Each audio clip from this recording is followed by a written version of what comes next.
ನಮಸ್ಕಾರ ವೀಕ್ಷಕರೇ, ನೀವು ನೋಡ್ತಾ ಇದ್ದೀರಾ ವಿಶ್ವವಾಣಿ ಮನಿ. ನಾನು ಕೇಶವ್ ಪ್ರಸಾದ್. ವೀಕ್ಷಕರೇ, ಇತ್ತೀಚಿನ ವರ್ಷಗಳಲ್ಲಿ ಆಗ್ತಾ ಇರುವಂತಹ ಜಿಯೋ ಪೊಲಿಟಿಕಲ್ ಡೆವಲಪ್ಮೆಂಟ್ ಬಗ್ಗೆ ನಾವು ನೋಡಿದ್ರೆ ವಿಶ್ವದ ಆರ್ಥಿಕ ಸೂಪರ್ ಪವರ್ಗಳಲ್ಲಿ ಅಮೆರಿಕ ಮುಂದೆ ಇದೆ, ಎರಡನೇ ಪ್ಲೇಸಲ್ಲಿ ಚೀನಾ ಇದೆ, ಮೂರನೇ ಸ್ಥಾನಕ್ಕೆ 2030 ವೇಳೆಗೆ ಭಾರತ ಬರುತ್ತೆ ಅನ್ನುವಂಥ ಒಂದು ನಿರೀಕ್ಷೆ ಇದೆ. ವಿಶ್ವದಲ್ಲಿ ಅತ್ಯಂತ ವೇಗವಾಗಿ ಬೆಳೀತಾ ಇರುವಂತಹ ಇಕನಾಮಿಕ್ಗಳಲ್ಲಿ ಇವತ್ತು ಭಾರತ ಕೂಡ ಪ್ರಮುಖ ಇಕನಾಮಿಕ್ಗಳಲ್ಲಿ ಭಾರತ ಕೂಡ ಮುಂಚೂಣಿಯಲ್ಲಿ ಇರುವಂಥದ್ದು. ಐದನೇ ಪ್ಲೇಸಿಗೆ ಬಂದಿತ್ತು, ಅರ್ಧ ಪ್ಲೇಸಲ್ಲಿದೆ, ಮತ್ತೆ ಅಗೈನ್ 5ಕ್ಕೆ ಬರುತ್ತೆ, ಮತ್ತು 2030 ವೇಳೆಗೆ ಭಾರತ ಕೂಡ 3rd ಪ್ಲೇಸಿಗೆ ಬರುತ್ತೆ ಅಂತ ಎಲ್ಲ ಮೇಜರ್ ರೇಟಿಂಗ್ ಏಜೆನ್ಸಿಗಳು ಕೂಡ ಹೇಳ್ತಾ ಇದೆ. ಸೊ ಹಾಗಾಗಿ ಒಂದು ಕಡೆ ಅಮೇರಿಕ, ಚೀನಾ, ಭಾರತ ಈ ಮೂರು ಪ್ರಮುಖ ಆರ್ಥಿಕ ಶಕ್ತಿಗಳ ಮಧ್ಯೆ ಒಂದು ಸೈಲೆಂಟಾಗಿ ಈ ಸೂಪರ್ ಪವರ್ ಪಟ್ಟಕ್ಕೋಸ್ಕರ ಏನಾದರೂ ಅಲ್ಲೊಂದು ವಾರ್ ನಡೀತಾ ಇದೆಯಾ, ಅಂದರೆ ಏನು ಹೇಳ್ತಾರೆ ಅದಕ್ಕೆ, ಶೀತಲ ಸಮರ ಅನ್ನುವಂಥದ್ದು.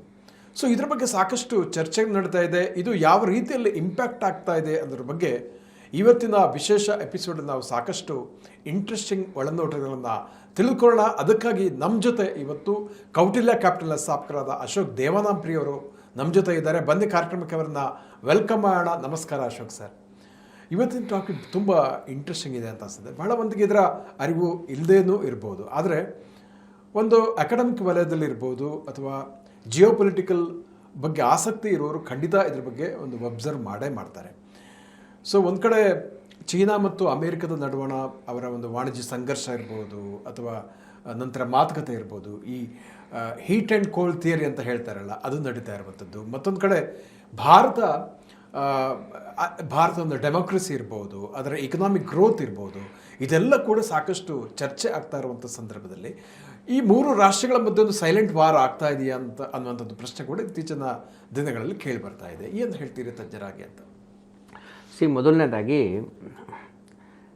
ಸುಮಾರು 300-400 ವರ್ಷಗಳ ಕಾಲ ಬ್ರಿಟಿಷ್ ಅವರ ದಬ್ಬಾಳಿಕೆ ಇತ್ತು. ನಿಜ. So British pound was the supreme currency correct before dollar.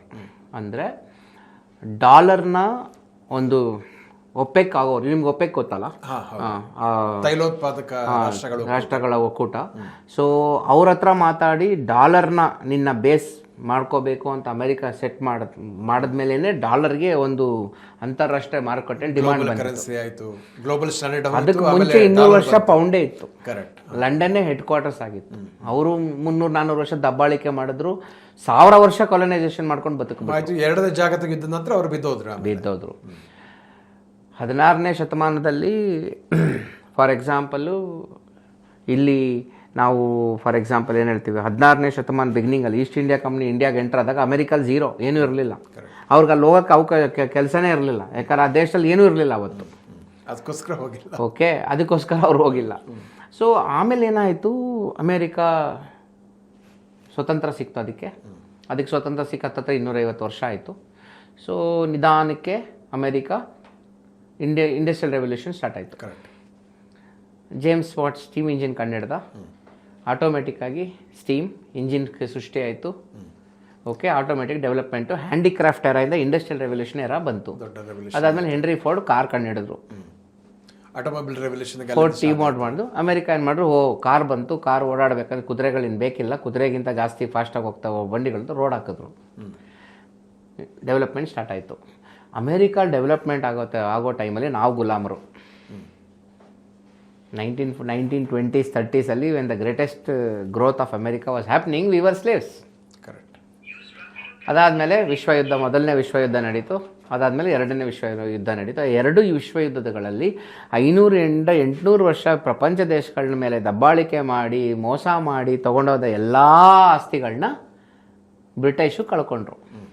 ಯಾಕಂದರೆ ಆ ಎರಡು ಯುದ್ಧಗಳಲ್ಲಿ ಖಾಲಿ ಮಾಡಿದ್ರು ಅವರು. ಕೊನೆಗೆ ಒಂದು ಸಾಲ ಮಾಡೋ ದೇಶ ಲೆವೆಲ್ಗೆ ಬಂದ್ಬಿಟ್ರು ಅವರು ಆಲ್ಮೋಸ್ಟ್. ನಿಜ. ಓಕೆ, ಅಂದರೆ ಅವರ ಒಂದು ಶ್ರೀಮಂತಿಕೆಯಲ್ಲಿ ಕಡಿವಾಣ ಬಿತ್ತು. ಇಲ್ಲಿ ಆ ಪವರ್ ಸೆಂಟರು ಪೌಂಡಿಂದ ಡಾಲರ್ಗೆ ಶಿಫ್ಟ್ ಆಯಿತು. ಹೆಡ್ ಕ್ವಾರ್ಟರ್ಸು ಲಂಡನ್ನಿಂದ ವಾಷಿಂಗ್ಟನ್ಗೆ ಹೋಯಿತು. ಅದಾದಮೇಲೆ ಅವ್ರ ಜೊತೆ USSR ಜೊತೆ ಕೋಲ್ಡ್ ವಾರ್ಗೆ ಬಂದರು. ವರ್ಲ್ಡ್ ವಾರ್ 2 ನಡೀತು. ಹಿಟ್ಲರ್ ಸತ್ತ ಮೇಲೆ ಈ ಎರಡು ದೇಶಗಳು, ರೆಡ್ ಆರ್ಮಿ ಮತ್ತು ಅಮೆರಿಕನ್ ಆರ್ಮಿ, ಅಲ್ಲಿ ಜಪಾನ ತಂಡಕ್ಕೆ ಮಾಡಿದ್ರು. ಜಪಾನ್ ಅವ್ರು ಪರ್ಲ್ ಹಾರ್ಬರ್ಗೆ ಬಾಂಬ್ ಹಾಕಿದ್ರು. ಇವರು ಕೊನೆಗೆ ಅಲ್ಲಿ ಹಿರೋಶಿಮಾ ನಾಗಸಾಕಿಗೆ ಬಾಂಬ್ ಹಾಕಿ ಜಪಾನ್ನ ಸರೆಂಡರ್ ಆಗೋಂಗೆ ಮಾಡಿದ್ರು. ಅಲ್ಲಿಗೆ ಪ್ರಪಂಚದಲ್ಲಿ 2 ಸೂಪರ್ ಪವರ್ ಉಳ್ಕೊಂಡ್ರು, ಒಂದು ಅಮೇರಿಕಾ, ಇನ್ನೊಂದು USSR, ರಷ್ಯಾ, ಮಾಸ್ಕೋ. ಅದಾದಮೇಲೆ ಏನಾಯಿತು, USSR ಬ್ರೇಕ್ ಆಯಿತು. ಸುಮಾರು ವರ್ಷಗಳ ಕೋಲ್ಡ್ ವಾರ್ ನಂತರ USSR ಬ್ರೇಕ್ ಆಯಿತು. ರಷ್ಯಾ ಮತ್ತು ಮಿಕ್ಕ ಸಣ್ಣ ಪುಟ್ಟ ದೇಶಗಳಾದವು. ಇವತ್ತು ಟಾಪ್ 5 ದೇಶದಲ್ಲಿ ರಷ್ಯಾ ಇಲ್ಲವೇ ಇಲ್ಲ. ಆದರೆ ಟಾಪ್ 5 ಪವರ್ಫುಲ್ ನೇಷನ್ ಅವ್ರು 100% ಇದ್ದಾರೆ. ಆ ಭಯ ಅಮೆರಿಕಾಗಿದೆ. ಅದಾದ ನಂತರ 80-90ರ ದಶಕದಲ್ಲಿ ಹತ್ತತ್ರ ನಾವಿಬ್ಬರು ಇಂಡಿಯಾ ಚೈನಾ ಒಂದೇ ಲೆವೆಲಲ್ಲಿ ಇದ್ವಿ. ಕರೆಕ್ಟ್. ಆಟೋಮೆಟಿಕ್ಕಾಗಿ ಚೈನಾ ಮೇಲೋಗಕ್ಕೆ ಶುರು ಮಾಡ್ತು. ಇವತ್ತು ನಮಗೆ ಚೈನಾಗೆ ನಾವು ಒಂದು 4 ಟ್ರಿಲಿಯನ್ 5 ಟ್ರಿಲಿಯನ್ GDP ಇದೆ, ಒಂದು 20-25 ಟ್ರಿಲಿಯನ್ GDP ಇದೆ ಒಂದು ಆಲ್ಮೋಸ್ಟು. ಸರ್ ನಮ್ಮ 5 ಪಟ್ಟು ಮೇಲೋದ.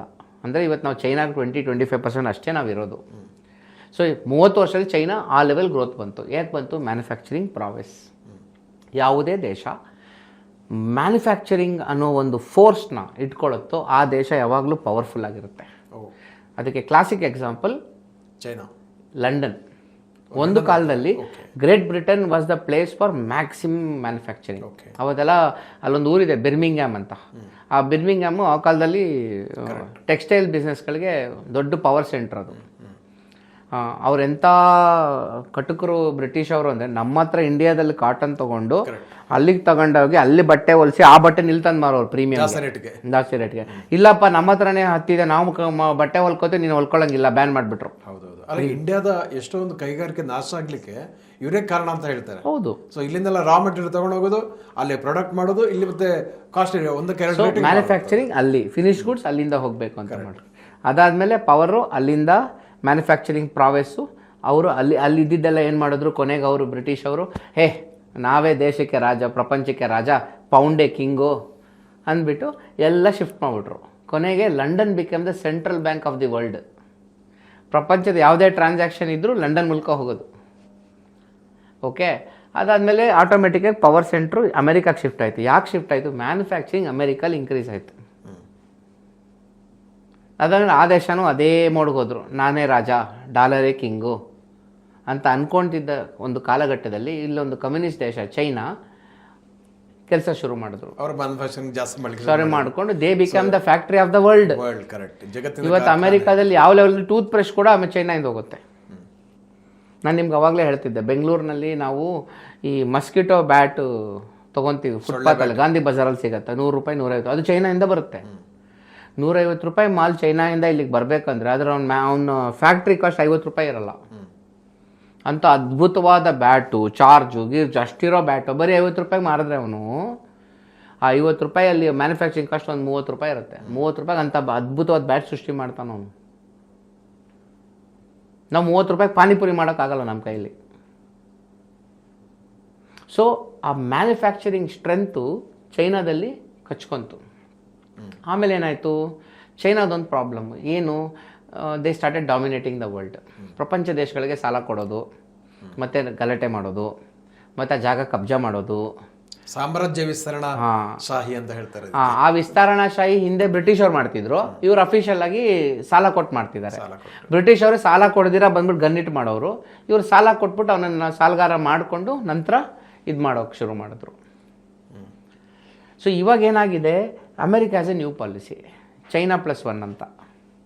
ಚೈನಾ ಮೇಲೆ ಡಿಪೆಂಡೆನ್ಸ್ ಆಗೋದು ಬೇಡ. ಅದಾದಮೇಲೆ ಕೋವಿಡ್ ಬಂತು. ಆ ಕೋವಿಡ್ ಶುರು ಆಗಿದೆ ಅದು ಯಾವುದೋ ವುಹಾನ್ ಅನ್ನೋ ಊರಲ್ಲಿ. ಅವರಿಂದ ಸಮಸ್ಯೆ ಇದೆ ಪ್ರಪಂಚಕ್ಕೆ ಅಂತ ಗೊತ್ತಾದಾಗ ಆಟೋಮೆಟಿಕ್ಕಾಗಿ ಇಟ್ ಸ್ಟಾರ್ಟೆಡ್ ಟೆಲ್ಲಿಂಗ್ ಇಂಡಿಯಾ. ಅದೇ ಟೈಮಲ್ಲಿ ಮೋದಿ ಸರ್ಕಾರ ಬಂದು ಮೇಕ್ ಇನ್ ಇಂಡಿಯಾ ಪುಷ್ ಮಾಡೋಕ್ಕೆ ಶುರು ಮಾಡಿದ್ರು. ಕೋವಿಡ್ ಟೈಮಲ್ಲಿ ಒಂದು ಮಾಸ್ಕ್ ಮಾಡೋಕ್ಕೂ ಗೊತ್ತಿಲ್ಲದ ದೇಶ ನಮ್ಮದು. ಮಾಸ್ಕ್ ಕೂಡ ನಮ್ಮಲ್ಲಿ ಆಗ್ತಿರಲಿಲ್ಲ ಅವಾಗ. ಕರೆಕ್ಟ್. ಓಕೆ. ಬಟ್ ನಾವು ರೀಇನ್ವೆಂಟ್ ಮಾಡ್ಕೊಂಡ್ವಿ. ಚೈನಾ ಅಷ್ಟು ಫಾಸ್ಟ್ ಗ್ರೋತ್ ನಮಗೆ ಬರಲಿಲ್ಲ, ಯಾಕಂದ್ರೆ ನಮ್ಮದು ಪ್ರಜಾಪ್ರಭುತ್ವ, ಅದು ಕಮ್ಯುನಿಸ್ಟ್ ದೇಶ. ಅಲ್ಲಿ ಒಬ್ಬ ಬೆಳಗ್ಗೆ ಎದ್ಬಿಟ್ಟು ಹೇಳಿಬಿಟ್ರೆ ಅದು ಆಗ್ಬಿಡುತ್ತೆ, ಇಲ್ಲ ಹಂಗಾಗಲ್ಲ. ಅದು ಸರ್ವಾಧಿಕಾರ, ಇದು ಪ್ರಜಾಪ್ರಭುತ್ವ.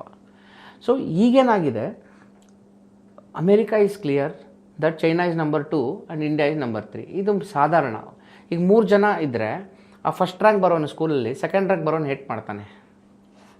ಯಾಕೆ? ಇಷ್ಟರಲ್ಲೇ ಅವ್ನು ಫಸ್ಟ್ ರ್ಯಾಂಕ್ ಆಗಿಬಿಟ್ರೆ ನನ್ನ ಪೋಸ್ಟ್ ಹೋಗುತ್ತೆ. ಅದಕ್ಕೆ ಅವನೇನು ಮಾಡ್ತಾನೆ, 3rd ರ್ಯಾಂಕ್ ಬರೋಂಗೆ ಸಪೋರ್ಟ್ ಮಾಡ್ತಾನೆ. ಸೊ ಅದಕ್ಕೆ ಇಂಡಿಯಾ ಫಸ್ಟ್ ಪಾಲಿಸಿ ಅಮೆರಿಕದ್ದು. ಅಮೆರಿಕಾಗೆ ಇಂಡಿಯಾ ಮೇಲೆ ಯಾವುದೇ ರೀತಿಯಾದಂತಹ ಪ್ರೀತಿ ವ್ಯಾಮೋಹ ಏನೂ ಇಲ್ಲ. If India was second they would have supported China. ಈ ಪವರ್ ಸ್ಟ್ರಗಲಲ್ಲಿ ಎಮರ್ಜ್ ಆಗೋ ಈಗ ಸದ್ಯಕ್ಕೆ ಅಮೆರಿಕನ್ ಡಾಮಿನೇಟ್ ಮಾಡೋ ಚೈನಾನೇ. ಈಗ ಅಮೆರಿಕನ ಡಿಸ್ಪ್ಲೇಸ್ ಮಾಡಿ ನಂಬರ್ 1 ಸ್ಪಾಟ್ಗೆ ಚೈನಾ ಹೋಗುತ್ತೆ. ಓಕೆ, ನೆಕ್ಸ್ಟು ಅಮೆರಿಕನ ಡಾಮಿನೇಟ್ ಮಾಡಿ ನಂಬರ್ 2 ಸ್ಪಾಟಿಗೆ ಇಂಡಿಯಾ ಹೋಗುತ್ತೆ. ಅದಕ್ಕೆ ಇನ್ನೊಂದು 30 ವರ್ಷ ಟೈಮ್ ಆಗುತ್ತೆ. ಅಂದರೆ ಇಂಡಿಯಾದಲ್ಲಿ ಕೂಡ ಮ್ಯಾನುಫ್ಯಾಕ್ಚರಿಂಗ್ ಪ್ರೊಡಕ್ಷನ್ ಜಾಸ್ತಿ ಆಗ್ಬೋದು ಅಂತ ಹೇಳ್ತೀರಾ? India as A nation we are more of A agricultural nation. ಈ ದೇಶದಲ್ಲಿ ಮ್ಯಾಕ್ಸಿಮಮ್ ಇರೋದು 3: ಒಂದು ಅಗ್ರಿಕಲ್ಚರು, ಇನ್ನೊಂದು ಸರ್ವಿಸು, ಇನ್ನೊಂದು ಮ್ಯಾನುಫ್ಯಾಕ್ಚರಿಂಗು. ಓಕೆ, ಅಗ್ರಿಕಲ್ಚರಲ್ಲಿ ನಿಮಗೆ ಅಷ್ಟೊಂದು ವರಮಾನ ಇಲ್ಲ. Agriculture is mostly self employment.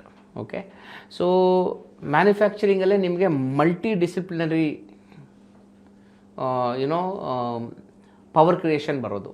Okay, service ಸೆಕ್ಟ್ರಲ್ಲಿ we are fairly decent. We are doing very well. IT services is one of the biggest industry. ಆ IT ಕೂಡ ನಾವು ಪ್ರಾಡಕ್ಟ್ ಫೋಕಸ್ ಮಾಡಿಲ್ಲ, ಸರ್ವಿಸ್ ಫೋಕಸಲ್ಲೇ ಇದ್ದೀವಿ. ನಮ್ದು ಪ್ರಾಡಕ್ಟ್ ಅಂತ ಏನಿಲ್ಲ. ಈಗ ChatGPT ಬಂತು, ಕ್ಲಾಡ್ ಬಂತು, ಜೆಮಿನೈ ಬಂತು, ಗೂಗಲ್ ಇದೆ, ಫೇಸ್ಬುಕ್ ಇದೆ. ಅಂಥದ್ದು ಯಾವ ಸಂಸ್ಥೆ ನಮ್ಮ ಇಂಡಿಯಾದಲ್ಲಿ ಬಂದಿಲ್ಲ. ನೀವು ಟಾಪ್ 100 ಗ್ಲೋಬಲ್ ಮಲ್ಟಿನ್ಯಾಷನಲ್ ಕಂಪ್ನೀಸ್ ನೋಡಿದ್ರೆ ಆ ಟಾಪ್ 100 ರಿಲಯನ್ಸ್ ಬಿಟ್ಟರೆ ಯಾರೂ ಇಲ್ಲ ಇವತ್ತು, if you go by valuation. Okay, so ಹಾಗಾಗಿ ಅಮೆರಿಕ ಡೆಫಿನೆಟ್ಲಿ ಅವ್ರದ್ದು ಒಂದು ಸ್ಟ್ರೆಂತ್ ಕಳ್ಕೊಳ್ಳುತ್ತೆ. ಚೈನಲ್ಲಿ ಒಂದು ಪ್ರಾಬ್ಲಮ್ ಇದೆ. The average age of an Indian is lesser than China. ಇಂಡಿಯಾದಲ್ಲಿ ಯಂಗ್ ಪಡೆ ಇದೆ, ಯುವ ಪಡೆ. 10 ವರ್ಷ ಚಿಕ್ಕವ್ರು ನಮ್ಮ ಯುವಕರು. ನೀವು ಇಡೀ ಇಂಡಿಯಾಲಿರೋ ಯೂತ್ದು ಆ್ಯಾವ್ರೇಜ್ ತೊಗೊಂಡ್ರೆ, ಅಲ್ಲಿರೋರು ತೊಗೊಂಡ್ರೆ, ಅಲ್ಲಿರೋ ಜನಗಳದ್ದು ಆ್ಯಾವ್ರೇಜ್ ನಾವು ಇನ್ನೂ 10 ವರ್ಷ ಚಿಕ್ಕವರಿದ್ದೀವಿ. ಅದು ನಮಗೆ ವರ. ಸೊ ಏಜಿಂಗ್ ಪ್ರಾಬ್ಲಮ್ ಅವ್ರಿಗೆ ಕಾಡುತ್ತೆ ಅಂತ. ಅವ್ರಿಗೆ ಕಾಡುತ್ತೆ. And America is already saturated economy. Okay, India ಹೀಗೆ ಕಂಡುಬಿಡ್ತಾ ಇದೆ. ಮತ್ತೆ ಹೇಳ್ತಾ ಇದ್ದೀನಿ, ಇಂಡಿಯಾ ಪ್ರಪಂಚದ ಭೂಪಟದಲ್ಲಿ ಒಂದು ಮಗು. ಭಾರತ ಪ್ರಪಂಚ ಭೂಪಟದಲ್ಲಿ ಹಿರಿಯಜ್ಜ, ಅದು ಬೇರೆ. ಬಟ್ ಇಂಡಿಯಾ ಅನ್ನೋ ದೇಶ 70 ವರ್ಷದ ಮುಂಚೆ ಸ್ವತಂತ್ರ ಬಂದ ಇಂಡಿಯಾ ಅನ್ನೋ ದೇಶ ಒಂದು ಮಗು. ಸೊ ನೀವು ಭಾರತ ಮತ್ತು ಇಂಡಿಯಾನ ಅಲ್ಲಿ ಆ ಒಂದು ವ್ಯತ್ಯಾಸ ಗಮನಿಸಬೇಕಾಗುತ್ತೆ. ಹಾಂ, ಸೊ ಆ ಮೌಲ್ಯಗಳು ಇದ್ದ ಭಾರತ ದೇಶ, ಅದಕ್ಕೆ ಸಾವಿರಾರು ವರ್ಷಗಳ ಇತಿಹಾಸ ಇದೆ. ಆದರೆ ಪ್ರಜಾಪ್ರಭುತ್ವ ಬಂದ ಇಂಡಿಯಾ ಇದೆಯಲ್ಲ, ಆ ಇಂಡಿಯಾಗೆ 70-75 ವರ್ಷ ಅಷ್ಟೇ, 75-76 ವರ್ಷ ವಯಸ್ಸು ಅಷ್ಟೇ. ಅದಕ್ಕೆ ಅಮೆರಿಕಾಗೆ 250 ವರ್ಷ ವಯಸ್ಸಾಯಿತು. ಆ UK ದವ್ರಿಗೆ, ಬ್ರಿಟನ್ಗೆ 500,000 ವರ್ಷ ವಯಸ್ಸಾಗಿದೆ ಅವ್ರಿಗೆ. ಅವರೆಲ್ಲರ ಮುಂದೆ India is a child and India has tremendous potential. India is like a startup. So huge opportunities ಇದೆ ಅಂತ. ಹ್ಯೂಜ್ ಆಪರ್ಚುನಿಟಿ ಸಿಗುತ್ತೆ. ಆಮೇಲೆ technology is enabling everybody. Okay, so ಟೆಕ್ಗೆ ಅಡಾಪ್ಟ್ ಫಾಸ್ಟಾಗಿ ಆಗ್ತಾರೆ Indians. Indians are good in mathematics, Indians are hard working. Indians ನಾನು ಯಾವಾಗಲೂ ಹೇಳ್ತೀನಿ, ಇಂಡಿಯನ್ಸು ಮನೆ ಒಳಗೆ ಏನೇ ಕಂತ್ರಿ ಕೆಲಸ ಮಾಡಿದ್ರು ಹೊರಗಡೆ ಗೌರವವಾಗಿ ಬದುಕ್ತೀವ್ರೆ ನಮ್ಮ ಜನ ಅಂತ. ನಮ್ಮ ದೇಶದಲ್ಲಿ ತಪ್ಪು ಮಾಡ್ಬೋದು, ಹೊರಗಡೆ ಹೋದಾಗ ಗೌರವವಾಗಿ ಬದುಕ್ತಾರೆ. ಈವನ್ ಟುಡೇ ಅಮೆರಿಕಾದಲ್ಲಿ per capital income of Indian is 2 times almost than any average American. Per capital income ಯಾವಾಗಲೂ ಜಾಸ್ತಿ ಇದೆ ಇಂಡಿಯನ್ಸು. ಅದಕ್ಕೆ ಅವ್ರು ನಮ್ಮನ್ನು ಹೇಟ್ ಮಾಡೋದಲ್ಲಿ. ಸೊ ಹೊರಗಡೆ ಹೋದ್ರೆ ಅಷ್ಟು ಹಾರ್ಡ್ ವರ್ಕರ್, ಸ್ಮಾರ್ಟ್ ವರ್ಕ್, ಕಷ್ಟಜೀವಿಗಳು. ಇಂಡಿಯನ್ಸ್ ಹೊರಗಡೆ ಹೋದರೆ ತುಂಬ ಗೌರವವಾಗಿ ಬದುಕ್ತಾರೆ. ಅಲ್ಲಿನ ಒಂದು ಕಾನೂನು ವ್ಯವಸ್ಥೆಗಳನ್ನ ಫಾಲೋ ಮಾಡ್ತಾರೆ, ಅಲ್ಲಿನ ಪದ್ಧತಿಗಳನ್ನ ಗೌರವವಾಗಿ ಫಾಲೋ ಮಾಡ್ತಾರೆ. ಅಷ್ಟೆಲ್ಲ ಸಣ್ಣ ಥರ ಬಿಹೇವ್ ಮಾಡಲ್ಲ. ನಾವು ಒಳಗಡೆನೇ ಕೆಟ್ಟವ್ರು, ಹೊರಗಡೆ ಒಳ್ಳೆಯವ್ರು ನಾವು. ಅದು ನಮ್ಮ principle. So in this cold war China will dominate US, India will dominate US. So China number 1 ಹೋಗ್ತಾನೆ, ನಾವು 2ಗೆ ಹೋಗ್ತೀವಿ, ಅಮೆರಿಕ 3ಗೆ ಹೋಗುತ್ತೆ ಇನ್ನು 25-30 ವರ್ಷಕ್ಕೆ. ಓಕೆ, ಅದಾದಮೇಲೆ ಚೈನಾ ಡಾಮಿನೇಟ್ ಮಾಡ್ತಾನೋ ಗೊತ್ತಿಲ್ಲ. ಆ ವಾರ ಇಬ್ಬರಲ್ಲಿ ಯಾರು ಗೆಲ್ತಾರೋ ನಮ್ಗೆ ಗೊತ್ತಿಲ್ಲ. ಬಟ್ ತುಂಬ ಟೈಮ್ ತೊಗೊಳುತ್ತೆ ಇಂಡಿಯಾಗೆ. ಯಾಕಂದರೆ China is A communist country, we are A democratic country. ನಾವು ಡಿಸಿಷನ್ ತೊಗೊಂಡು ಇಂಪ್ಲಿಮೆಂಟ್ ಮಾಡೋ ಅಷ್ಟರಲ್ಲಿ ಅವ್ನು ಫೋನಲ್ಲಿ ಮಾಡಿಬಿಡ್ತಾನೆ. ಹಾಗಾಗಿ ಅವ್ರಿಗೆ ಆ ಪ್ಲಸ್ ಪಾಯಿಂಟ್ ಇರುತ್ತೆ. Let's see how things progress. ಭಾಳ ಚೆನ್ನಾಗಿ ಹೇಳಿದ್ರಿ. ಈ ಅಮೇರಿಕಾ, ಚೀನಾ ಮತ್ತು ಇಂಡಿಯಾ ಯಾವ ರೀತಿಯಲ್ಲಿ ಈ ಒಂದು ಸಮೀಕರಣ ವ್ಯತ್ಯಾಸ ಆಗ್ತಾ ಇದೆ ಮುಂದಿನ ದಿವಸಗಳಲ್ಲಿ ಅನ್ನುವಂಥದ್ದನ್ನು ಭಾಳ ಅದ್ಭುತವಾಗಿ ಮತ್ತು ಲಾಜಿಕಲಿ ಸಾಧ್ಯತೆಗಳ ಬಗ್ಗೆ ಒಳನೋಟಗಳನ್ನು ತಿಳಿಸಿಕೊಟ್ಟಿದ್ದೀರಾ. ಅದಕ್ಕಾಗಿ ಧನ್ಯವಾದಗಳು. ವೀಕ್ಷಕರೇ, ಇಂತಹ ಮತ್ತಷ್ಟು ಉಪಯುಕ್ತ ವಿಡಿಯೋಗಳಿಗೆ ವಿಶ್ವವಾಣಿ ಮನಿ ಯೂಟ್ಯೂಬ್ ಚಾನಲನ್ನು ವೀಕ್ಷಿಸಿ ಮತ್ತು ಸಬ್ಸ್ಕ್ರೈಬ್ ಮಾಡಿ. ವಂದನೆಗಳು.